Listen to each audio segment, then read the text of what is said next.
থাকা উচিত কিনা বলেন? কারা কারা উচিত মনে করেন? দুইটা হাত তুলে দেখান।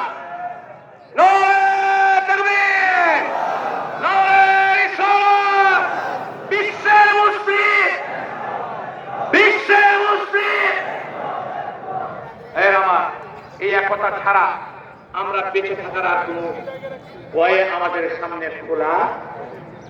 আজকে 6 মাস যাবৎ এই একটা হিরস্র অনিয়মতান্ত্রিক বাহিনী, যারা নিয়মতান্ত্রিক বিশ্বের সেরা একটা বাহিনীকে আটকে রেখেছে কার সাহায্যে?